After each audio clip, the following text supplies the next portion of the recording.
Well, there's no Winter Olympics next year, but Lindsey Vonn isn't taking a break. Now she's partnering with Chase on a small business collaboration, and she joins us right now in our studio to discuss. Lindsey, thanks so much for being with us. Thanks for having me. Talk to me about this collaboration with Chase, because it's something that I just heard about today.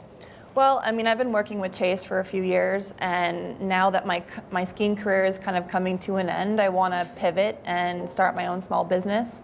So, you know, it made total sense to be working with Chase Inc. And I'm kind of learning from them and getting some experience. And, you know, today we're going to have a panel of small business owners, and I want to kind of learn from them. And I just think it's a great opportunity, so I'm really excited. And so what is your small business? So I'm working on it. Okay, wait, you can't tell us? Well, come on, Lindsey, break some news. You know you want to talk about it.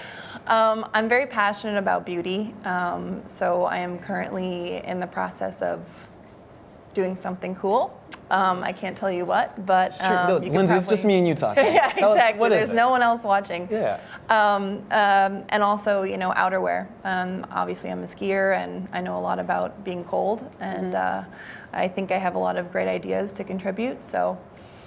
Some good things coming. All right. Lindsey, you mentioned that Chase has been one of your partners for years. How do you approach endorsement deals? You know, over the last few years, people of your stature in sports have so many different deals lined up. Some are you're an ambassador, you just appear in ads for them. Some are more of an involved partnership. Well, I look at it as you know, a long-term partnership. I never like to do short-term deals whenever possible. You know, I like to be involved with the company. I like to know who I'm working with. I want to make sure that we have the same morals, you know, the same values. And you know, I've been with companies like Red Bull for 12 years, and Under Armour, and the longest-standing Under Armour athlete. So you know, Did not know that. Yeah. So I like long-term partnerships, and you know, Chase has some incredible and extraordinary women that work for the company, and that for me was the home run and why I really wanted to partner with them, and also, like I said, to help me pivot to my next step in my life and career, which is starting my own business. Mm-hmm.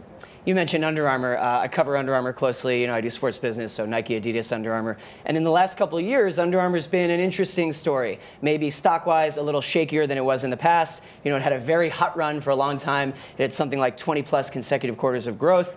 And then there was a little bit of controversy with something Kevin Plank said, and some of the Under Armour-sponsored athletes did Instagram posts about it. You know, we don't have to necessarily get too into the politics of it, but I'm just curious, as an Under Armour endorsed athlete, do you watch those kind of things? Do you track stories like that? Do you pay attention to sort of how Under Armour, you know, the company that you're in their ads, is doing in the market, things that the executives say? Well, yeah, I mean, I have stock in most of the companies that I am endorsed by. Under Armour is one of them.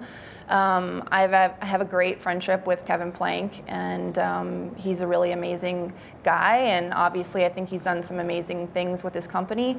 I know that things are going to turn around, so I'm not necessarily worried, and we worked closely together on new products, and I think things are going to be really interesting in the next few quarters.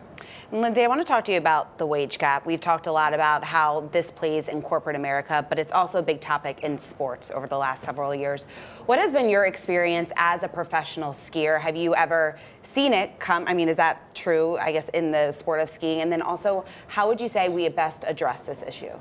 Well, I mean, I think I'm pretty lucky in ski racing. We've had the same prize money for the last, I don't know, maybe 10 or 15 years. So I can't say that, you know, in ski racing there's a huge discrepancy. I know there are a few races that, you know, have exorbitantly high prize money for the men's side, but you know, I think it mostly has to do with marketability and the way companies view women and men. You know, I think some companies think that men can create more business, and I don't necessarily think that's true, but you know, I partner with people that really believe in me and believe in what I'm capable of, and I think that's really done well for me as a person and also as an athlete. So I think it's just really finding those companies that have the same values and are willing to go the extra mile for you. And we see a lot of athletes kind of transition as their career ends to business, and you know, you've seen different levels of success, some more successful than others. Talk to me about some of the ways that you're preparing for that transition, and what have been some of the challenges that you've had to face? Well, I mean, I obviously don't know what I'm doing. That hurt. Surround yourself with smart people. Yeah, exactly. I mean, that's why, you know, working with Chase Inc. is so important to me, because they know what they're doing. And my dad always says, you know, epistemium, I think that's the word. It's the study of everything, because you don't know everything. I know basically nothing. I know ski racing, and so I definitely need to have those mentors and have people that know what they're doing to help guide me, because I want to have a successful business. I don't want to be an athlete that comes out and, you know, has no idea what they're doing and just talks a big game and my company fails.